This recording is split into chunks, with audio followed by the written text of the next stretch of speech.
Pour expérimenter sa théorie, il change le sexe d'un bébé dès sa naissance.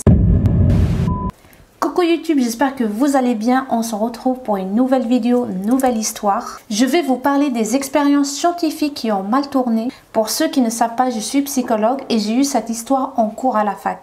Cette histoire est tellement horrible, donc accrochez-vous. Cette histoire s'est déroulée dans les années 60. À l'époque, plusieurs scientifiques et psychologues s'intéressaient à la théorie du genre. D'ailleurs, il y a même un débat autour de l'inné et l'acquis. Parmi ces scientifiques, nous avons John Money, un psychologue et sexologue néo-zélandais né le 8 juillet 1921. Il a publié plusieurs articles à ce sujet et selon sa théorie, l'identité du genre s'apprenait par le biais social. C'est la société qui définit l'identité du genre et pas que les facteurs biologiques. Il a introduit notamment le terme le rôle de genre. Pour expérimenter sa théorie, il va commettre l'irréparable. Le 27 août 1965, Janet Rimmer accouche du jumeau Brian et Bruce au Canada, plus exactement au Manitoba. Plusieurs mois passent, les parents découvrent que les jumeaux avaient des problèmes urinaires. Les médecins décident alors de les circoncire. Le 27 avril 1966, Janet amène les jumeaux à l'hôpital pour l'intervention et le petit Bruce passe en premier. Plusieurs heures passent sans aucune nouvelle, la maman commence alors à s'inquiéter. Le médecin lui annonce qu'il y a eu un problème pendant l'intervention et que le sexe de bébé est complètement brûlé. Et là, c'est la descente aux enfers. Les parents cherchent alors une solution, mais sans issue. Un soir, alors qu'ils regardaient la télé, ils tombent sur une émission avec un invité, John Money. Il explique que l'identité sexuelle d'un bébé est neutre, donc on peut la modifier. Désespéré, il décide de le contacter pour lui exposer le cas de Bruce. John Money a accepté de les rencontrer et de prendre en charge le petit Bruce. Il les a même convaincus que la solution pour l'épanouissement de l'enfant serait la réattribution sexuelle, c'est-à-dire de lui changer le sexe. En 1967, le petit Bruce va subir plusieurs opérations et il devient une fille. Il s'appelle désormais Brenda. Le psychologue demande aux parents de traiter Bruce comme une petite fille et de ne jamais lui révéler qu'il était garçon. Le petit garçon a dû porter des robes et jouer avec des poupées pendant des années. Brenda avait des rendez-vous annuels avec le psychologue pour son suivi psychologique qu'elle a détesté profondément.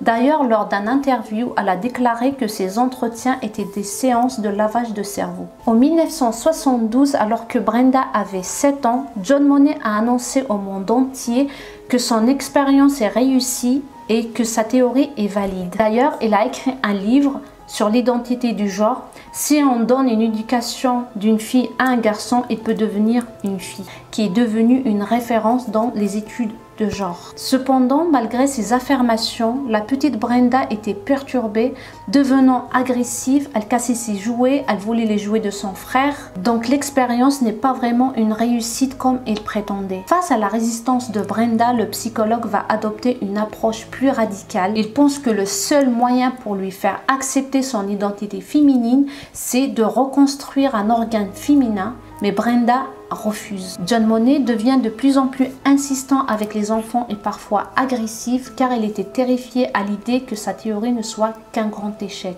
It got so bad where you wind up having, I wound up having like a breakdown. I'd shake like a baby and cry and huddle in the corner. I didn't know why I was behaving like. Brenda a vécu une enfance trouble et solitaire et ça devenait de pire en pire avec l'adolescence. Elle n'avait pas d'amis car les filles refusaient de jouer avec elle. Elle préférait les jeux de garçons et les garçons refusaient de jouer avec elle car elle était une fille. On peut comprendre que Brenda était malheureuse et malgré que les parents ont signalé sa détresse au psychologue, mais il voulait rien entendre et a préféré de protéger son expérience. Face à la détresse de Brenda, les parents ont décidé de révéler la vérité aux enfants. Brenda se sent heureuse pour la première fois de sa vie et elle demande de redevenir un garçon. Elle décide alors de s'appeler David, donc Brenda devient David. Il est désormais heureux dans sa nouvelle vie. Il a eu une compensation par rapport à sa circoncision ratée.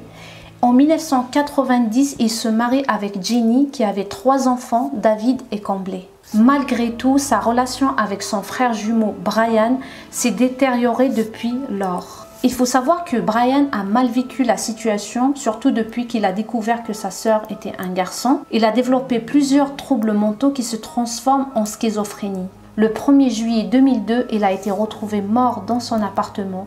Il s'agit probablement d'un suicide. David était dévasté et sombre dans l'alcool, il n'arrive pas à faire son deuil. De mal en pis, un homme lui a volé tout son argent suite à un mauvais investissement. À 38 ans, il n'arrive pas à trouver un travail.